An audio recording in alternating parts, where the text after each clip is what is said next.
Assalamualaikum warahmatullahi wabarakatuh. Perkenalkan, saya Aprila Supriyani dari kelas C6 Manajemen. Di sini saya akan memaparkan sedikit tentang pemahaman Ma'rifatul Quran atau mengenal Al-Quran. Video ini dibuat untuk memenuhi nilai evaluasi tengah semester mata kuliah Pendidikan Agama semester 5. Pengertian kalamullah. Kalamullah adalah firman Allah dalam bentuk wahyu yang disampaikan kepada para nabi dan rasulnya melalui malaikat Jibril.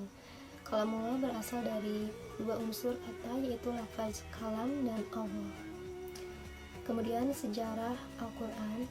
Al-Quran diturunkan pada malam 17 Ramadan tahun 610 Masehi di Gua Hiro. Surah pertama yang diturunkan adalah surah Al-Alaq ayat 1-5, dan surah yang terakhir turun adalah surah Al-Maidah ayat 3. Turunnya Al-Quran sering kita sebut dengan istilah Nuzulul Quran. Bahkan terdapat peringatan Nuzulul Quran sebagai penghormatan dan pengagungan terhadap Al-Quran. Al-Quran diturunkan oleh Allah Subhanahu wa Ta'ala kepada Nabi Muhammad SAW melalui malaikat Jibril secara berangsur-angsur. Waktu diturunkannya Al-Quran kurang lebih selama 22 tahun, 2 bulan, dan 22 hari. Kemudian Al-Quran terdiri dari 30 juz, 114 surat, 6.236 ayat, 74.437 kalimat, dan 325.345 huruf. Proses turunnya Al-Quran yaitu ada 3 tahapan. Yang pertama, Al-Quran diturunkan secara sekaligus dari Allah Subhanahu wa Ta'ala ke Lauh Al-Mahfuz. Lauh Al-Mahfuz ini adalah suatu tempat yang merupakan catatan tentang segala ketentuan dan kepastian dari Allah Subhanahu wa Ta'ala. Disebutkan dalam surat Al-Buruj ayat 21-22 yang artinya bahkan yang didustakan itu ialah Al-Quran yang mulia yang tersimpan dalam tempat yang terjeda, yaitu Lauh Mahfuz.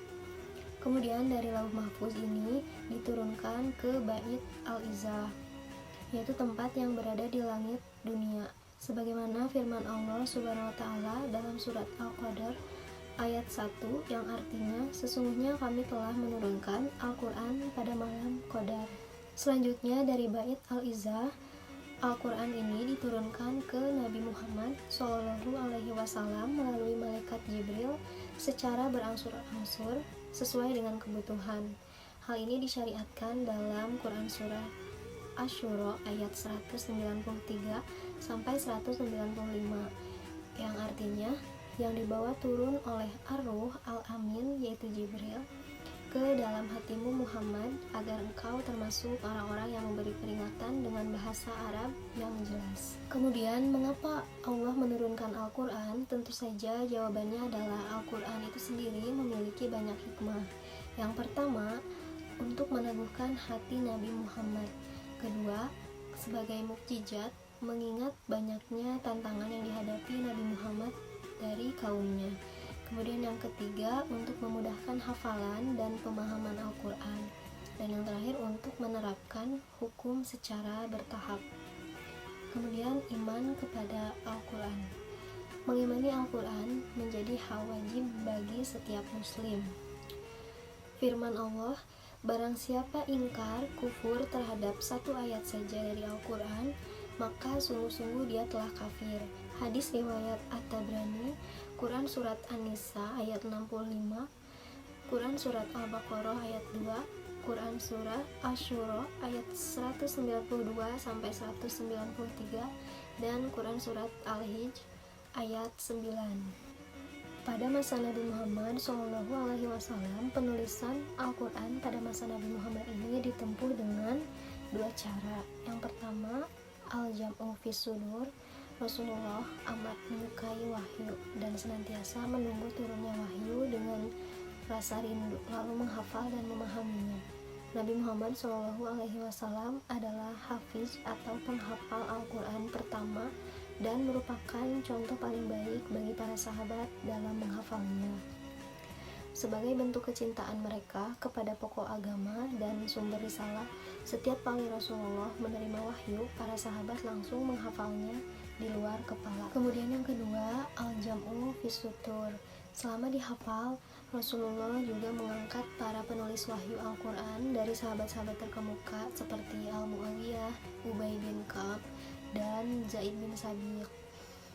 Bila ayat turun, beliau memerintahkan mereka menuliskan dan menunjukkan tempat ayat tersebut dalam surah, sehingga penulisan pada lembaran itu membantu penghafalan di dalam hati. Proses penulisan Al-Quran pada masa Nabi Muhammad SAW sangatlah sederhana. Mereka menggunakan alat tulis sederhana dan berupa lontaran kayu, pelepah kurma, tulang belulang, dan berbagai tempat lainnya. Kata mukjizat berasal dari bahasa Arab, yang berarti sesuatu yang membuat pihak lain tidak berdaya di hadapannya. Sedangkan dalam istilah agama, mukjizat adalah hal luar biasa yang Allah berikan kepada seorang nabi atau rasul untuk membuktikan kebenaran pengakuan kenabian atau kerasulannya, dan biasanya bersifat menantang umatnya yang tidak beriman kepadanya. Al-Quran sesuatu yang luar biasa, tidak dapat disaingi, dipadani oleh karya apapun. Quran Surat Al-Isra ayat 88. Katakanlah, sesungguhnya jika manusia dan jin berkumpul untuk membuat yang serupa dengan Al-Quran, mereka tidak akan dapat membuat yang serupa dengannya, sekalipun mereka saling membantu satu sama lain. Demikianlah pemaparan pemahaman tentang Ma'rifatul Quran. Semoga bermanfaat. Kurang dan lebihnya mohon dimaafkan. Wassalamualaikum warahmatullahi wabarakatuh.